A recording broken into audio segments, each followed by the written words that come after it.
daremos comienzo a un nuevo capítulo que se refiere a la sistematización del sistema nervioso central, es decir, el estudio de las grandes vías aferentes y eferentes. En el capítulo de hoy estudiaremos la vía de la sensibilidad al dolor y la temperatura. Vamos a comenzar el estudio de las grandes vías aferentes con la vía de la sensibilidad al dolor y la temperatura. Esta vía, al igual que todas las otras vías conscientes, está constituida por una cadena de 3 neuronas. La primera neurona se encuentra ubicada a nivel del ganglio espinal. La segunda neurona a nivel del cuerno dorsal de la médula espinal y la tercera neurona a nivel del tálamo. Esta vía de la sensibilidad al dolor y la temperatura, de acuerdo a la teoría específica que vamos a adoptar en esta oportunidad, se relaciona con 3 tipos de receptores. En primer lugar, las terminaciones libres o nociceptores, que son aquellas que descargan frente a una real o potencial destrucción tisular y que evidentemente este impulso nervioso va a ser interpretado por el córtex cerebral como dolor.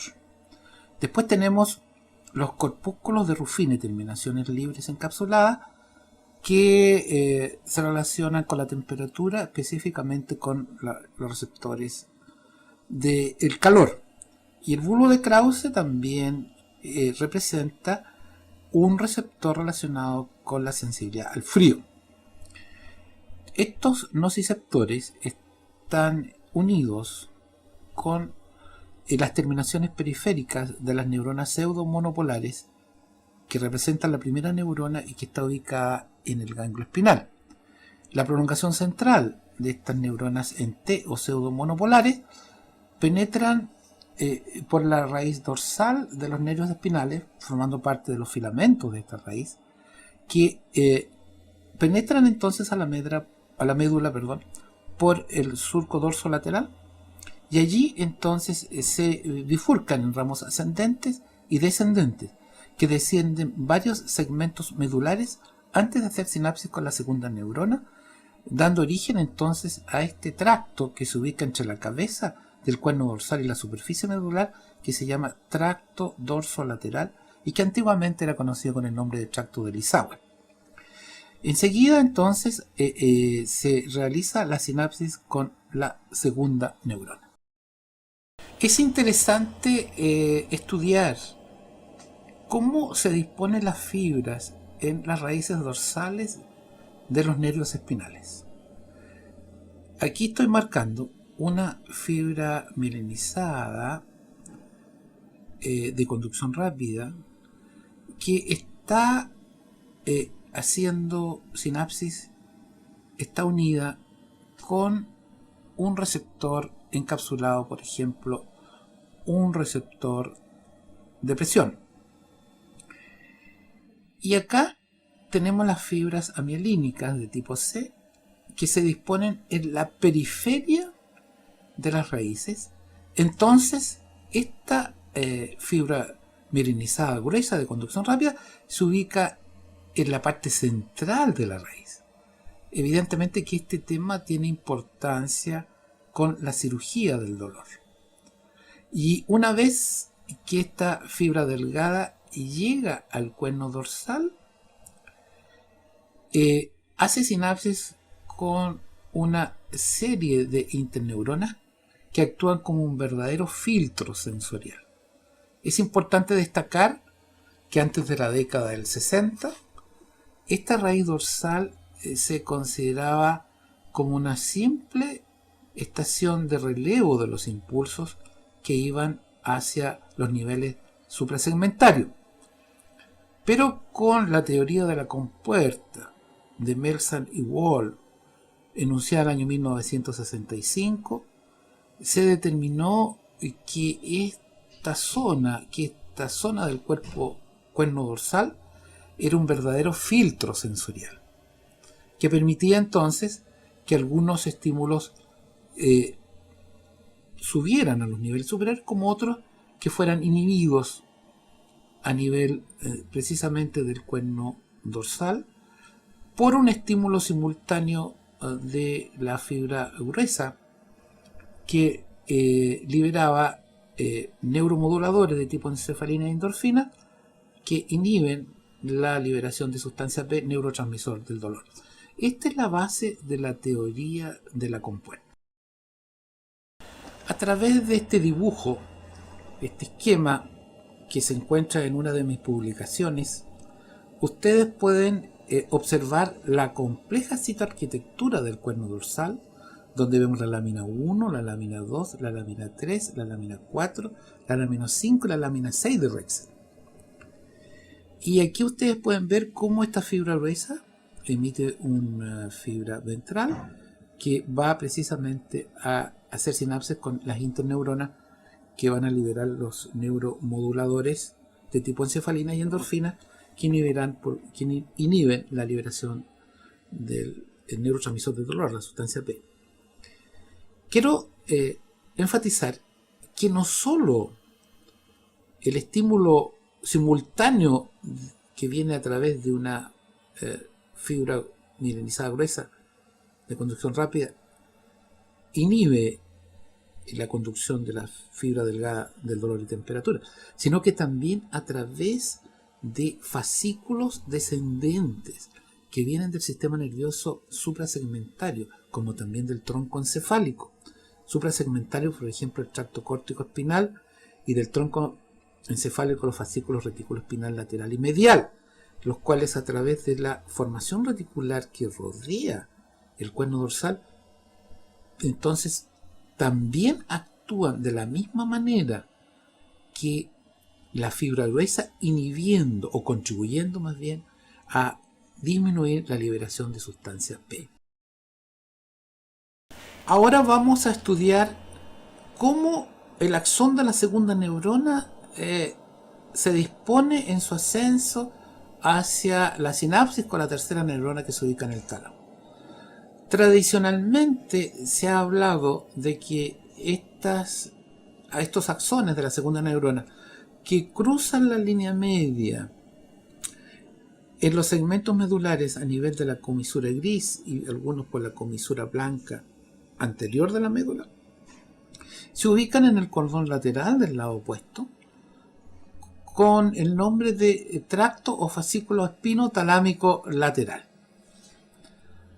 Pero a partir de los estudios de John Bonica y colaboradores, se ha podido determinar que este tracto espinotalámico lateral presenta una división en dos partes. Las fibras más mediales, que estoy marcando acá, más cercanas a la línea media, corresponden principalmente a fibras amielínicas de tipo C, y lo que se conoce con el nombre de tracto paleoespinotalámico. En cambio, las fibras más laterales, más externas, constituidas básicamente por fibras mielinizadas de tipo A delta, de conducción más rápida, por supuesto, que las de tipo C, constituyen el tracto fascículo neoespinotalámico.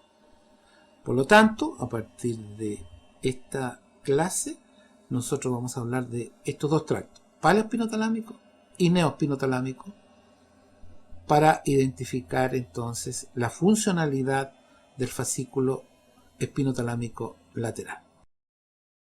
Vamos a ver con detalle ahora el fascículo paleoespinotalámico, que está constituido, como decíamos recién, por fibras de tipo amielínico. Como vemos aquí en este esquema, este fascículo en su ascenso va enviando colaterales hacia la formación reticular, hacia el hipotálamo y hacia el sistema límbico, lo que implica que este fascículo entonces sería el desencadenante de las sensaciones de desagrado y neurovegetativa que acompañan al dolor. También sería el responsable de esta sensación quemante que permanece después de tener la injuria. Como ustedes ven, entonces, aquí se conecta con esta estructura, llegando por supuesto también hacia el núcleo talámico ventral posterolateral, y de ahí el axón de la tercera neurona se va a proyectar entonces en todo el córtex cerebral, contribuyendo a desencadenar esta sensación de alerta y de malestar. Ahora les quiero presentar la otra división del fascículo espinotalámico lateral, que corresponde al neoespinotalámico. Este tracto neoespinotalámico está constituido por fibras de tipo A delta y es entonces el responsable de transmitir rápidamente al córtex cerebral, hacia el área somestésica 1 y 2, la información sobre el lugar, la duración e intensidad del estímulo doloroso, para que entonces el córtex cerebral pueda discriminar rápidamente el lugar injuriado. Como ustedes ven, aquí van los axones en busca de la tercera neurona ubicada a nivel del núcleo ventral posterolateral del tálamo, cuyos axones entonces, formando parte de las radiaciones talámicas, se proyectan en el área somestésica del córtex cerebral. Como la sensación de dolor es una señal de alarma que indica una real o virtual destrucción tisular, el organismo se ha encargado de mantener otros sistemas de transmisión de la sensibilidad dolorosa hacia los centros superiores.